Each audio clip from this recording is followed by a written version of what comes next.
ఇదే గోదావరి కనిలో పుట్టి మీ కాళ్ళల్లో చేతులలో పెరిగి బొగ్గుగని కార్మికుడిగా 26 సంవత్సరాలు పనిచేసి మీ దీవెనతో మీ ఆశీర్వాదంతో ఎమ్మెల్యేగా గెలిచి మంత్రి పదవి కూడా అలంకరించి ఈరోజు బీఆర్ఎస్ పార్లమెంట్ అభ్యర్థిగా మీ ముందు నిలబడ్డటువంటి గౌరవనీయులు శ్రీ కొప్పుల ఈశ్వర్ గారు,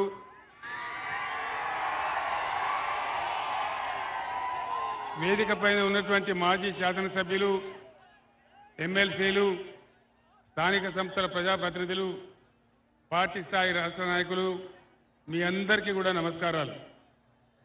44-45 డిగ్రీల ఎండ ఉండే ఈ టైంలో అశేషంగా ఎండ బాధ కూడా అనుభవించేంత దూరం తరలి వచ్చినటువంటి నా అన్నదమ్ములకు, అక్క చెల్లెలకు అందరికీ పేరు పేరున నమస్కారాలు.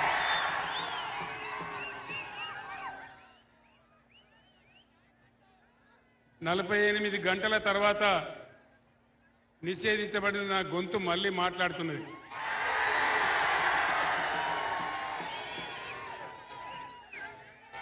నేను ఏం చేసినా అని నా గొంతు నాపినారు.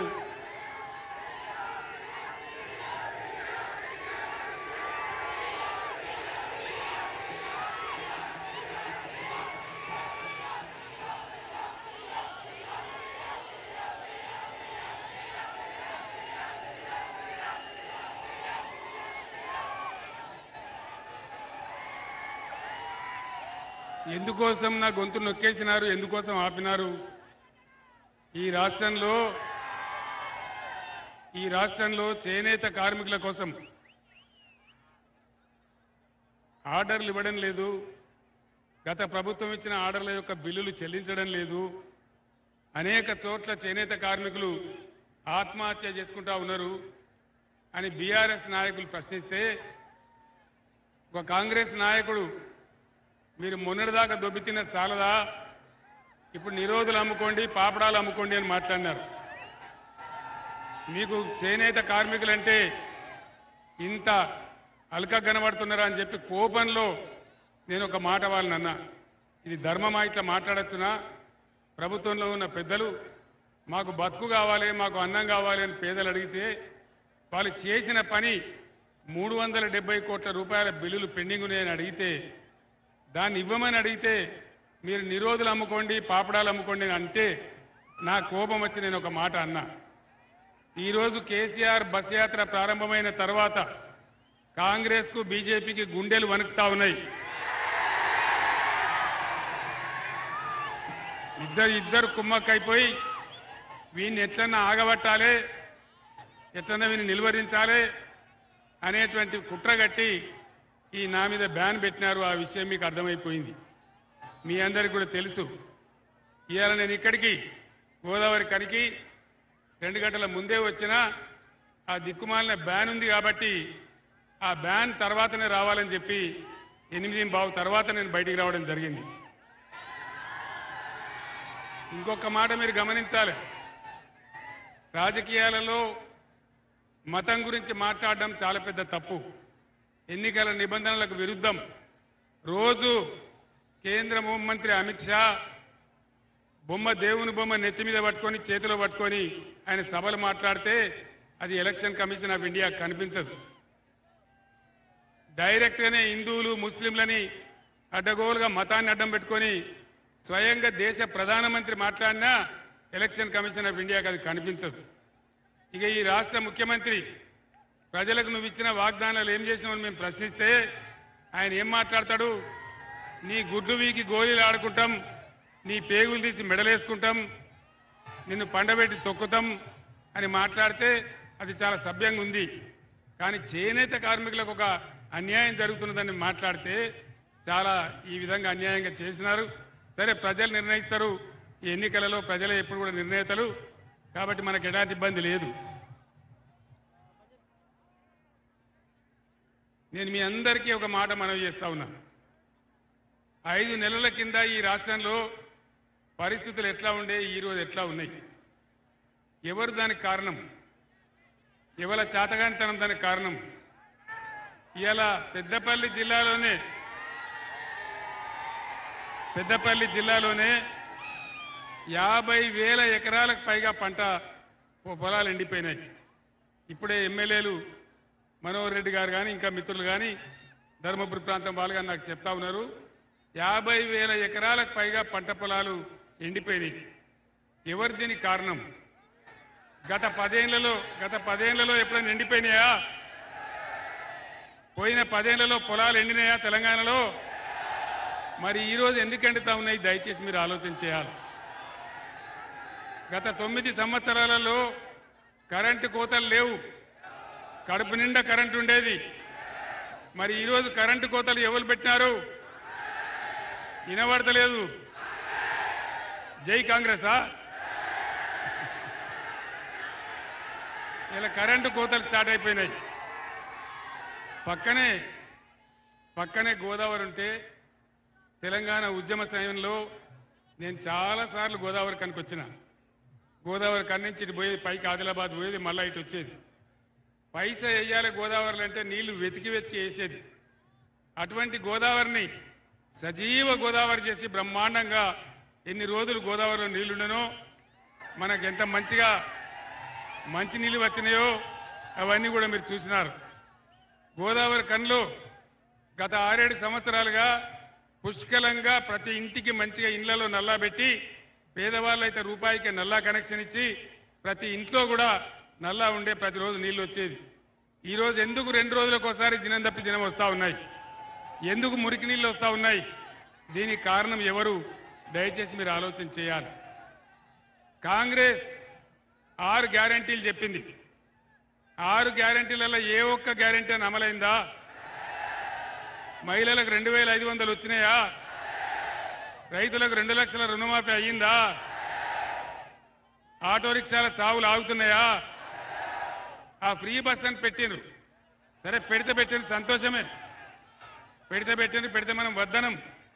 కానీ దాని ద్వారా వచ్చేటువంటి నష్టాలు, ఇలా ఆటో రిక్షా కార్మికులు చచ్చిపోతూ ఉంటే, ఆత్మహత్యలు చేసుకుంటా ఉంటే వాళ్ళ గురించి ఏ మంచి చర్య కూడా లేదు. ఆటో రిక్షా కార్మికులకు న్యాయం జరగాలి. ఆటో రిక్షా కార్మికులారా మీరు బరి తెగించండి, ఉద్యమించండి. మీ తరఫున బీఆర్ఎస్ ఉంటుంది. రేపు అసెంబ్లీలో కూడా పోరాటం చేస్తామని మనవి చేస్తా ఉన్నాను.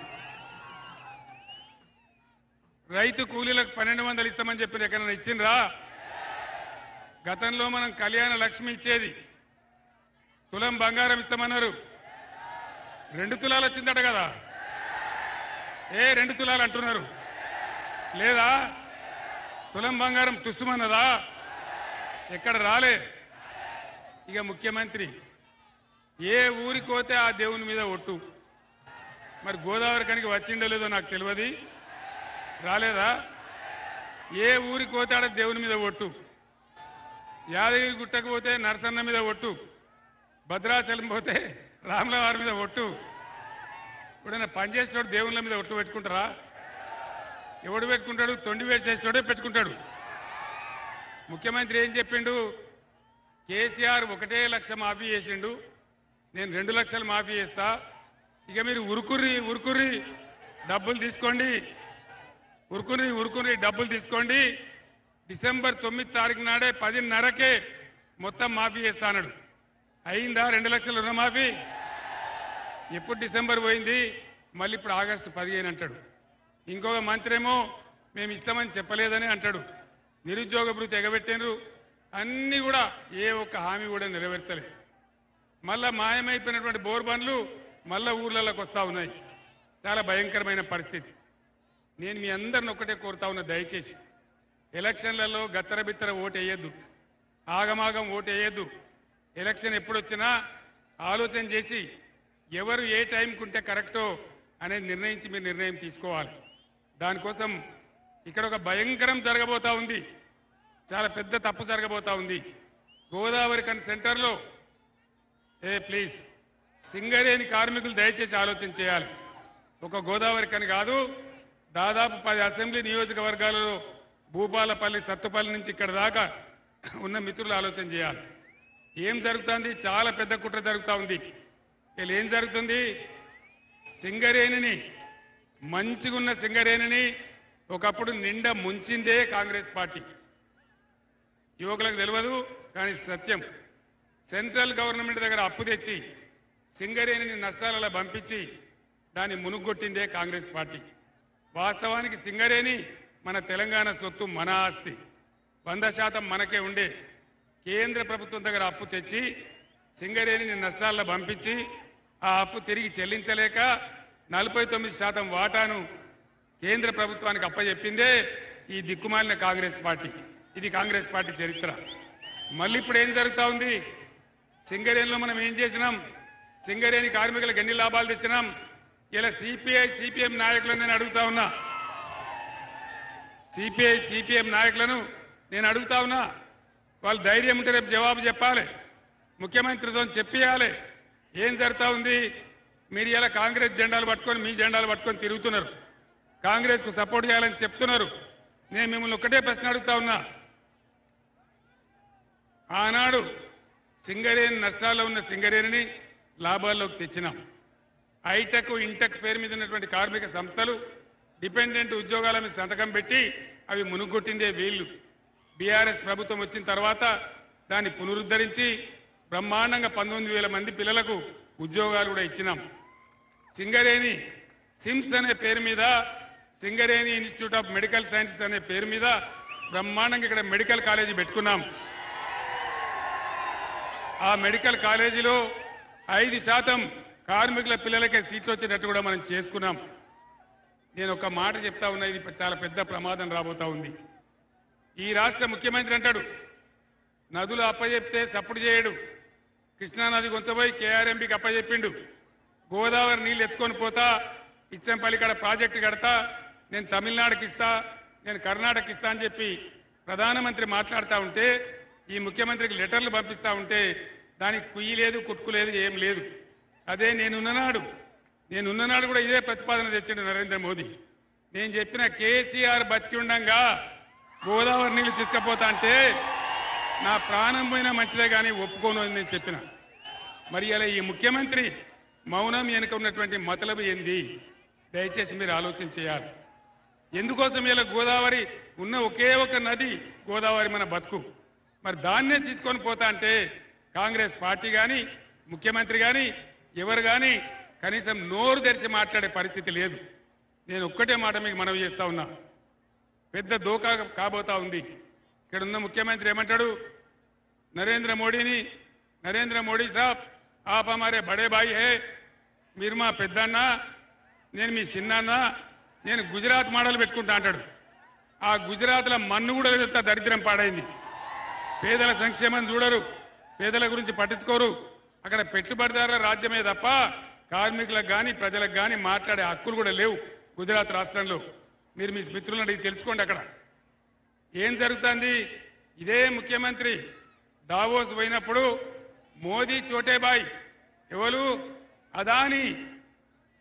అదానీ, భారతదేశాన్ని మింగుతున్న అదానీ, 14 లక్షల కోట్లకు పడిగెత్తినటువంటి అదానీ మోడీ అండదండలతోని దేశంలో ఉన్న పబ్లిక్ సెక్టర్ రంగాలన్నింటినీ కబలిస్తా ఉన్నాడు. అన్నింటినీ కబలిస్తా ఉన్నాడు.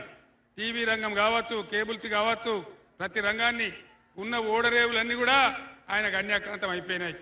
ఉన్న ఎయిర్పోర్ట్లన్నీ కూడా అదానికే అంకితం చేసినాడు నరేంద్ర మోడీ. అటువంటి నరేంద్ర మోడీ, అదానీ నేను ముఖ్యమంత్రిగా ఉండే రోజులలో మీరు మీ బొగ్గు ఉత్పత్తి, మీ కరెంటు ఉత్పత్తి చేయడానికి మీరు ఆస్ట్రేలియా నుంచి బొగ్గు దిగుమతి చేసుకోవాలంటాడు. ఆస్ట్రేలియా నుంచి బొగ్గు తెచ్చేవాడు ఎవడు? అదానీ, నరేంద్ర మోడీ తమ్ముడు. అంటే అదానీ బొగ్గు కోసం అదానికి మన దగ్గర 4,000 టన్ను దొరికే బొగ్గును అక్కడ 28,000 టన్ను కొనమంటాడు. నేను ఒప్పుకోలే.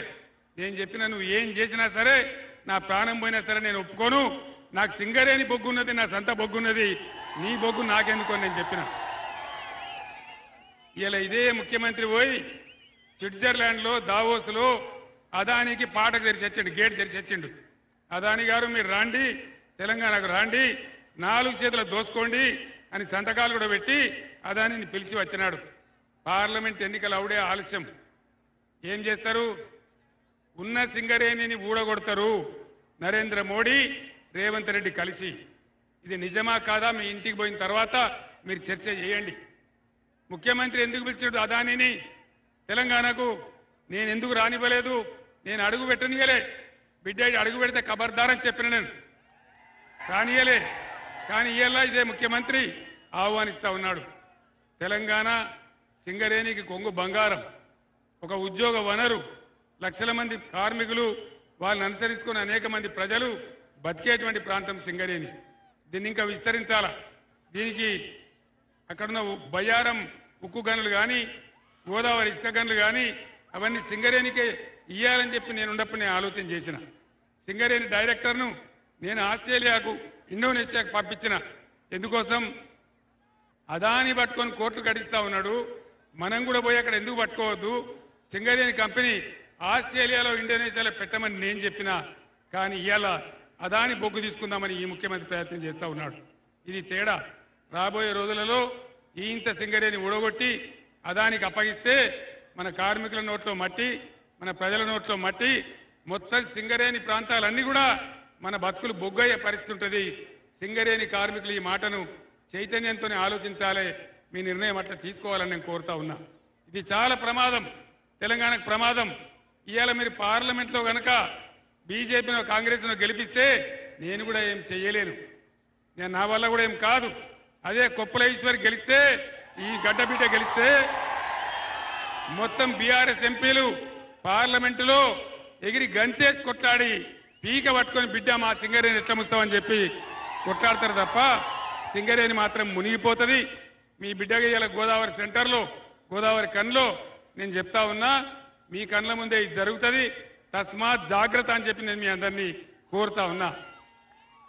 ఆనాడు ఉద్యమంలో ఒక దీపంతో మరో దీపం వెలిగించినట్టు ఎప్పుడైతే తెలంగాణకు ప్రమాదం వస్తుందో, ఎప్పుడైతే తెలంగాణ ప్రమాదంలో పడుతుందో మనం అందరం ఏకం కావాలి, సరైన నిర్ణయాలు తీసుకోవాలి. ఎలక్షన్లు వస్తాయి పోతాయి, కానీ ఎవరు గెలిస్తే మన హక్కులు కాపాడతారు, మన నదులు కాపాడతారు, మన సింగరేణి కాపాడతారు. దయచేసి ఆలోచన చేయాలని నేను కోరుతా ఉన్నా. అది జరగకపోతే పెద్ద ప్రమాదంలో పడతాం, చాలా పెద్ద ఇబ్బంది వస్తుంది.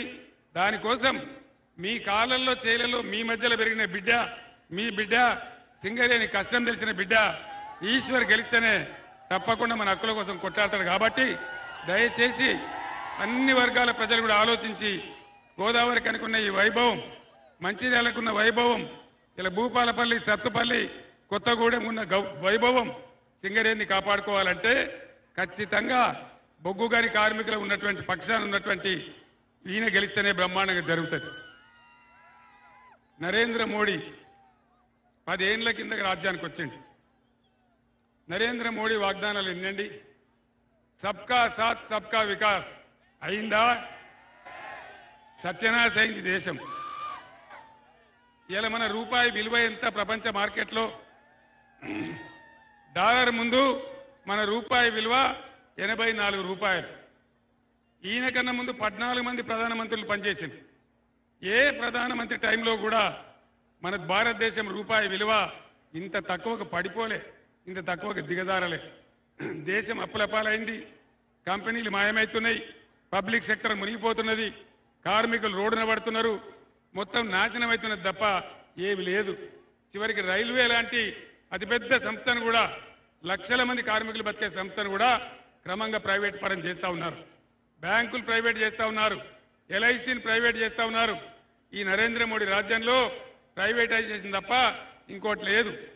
ఒకప్పుడు నేషనలైజేషన్, ఇప్పుడు ప్రైవేటైజేషన్.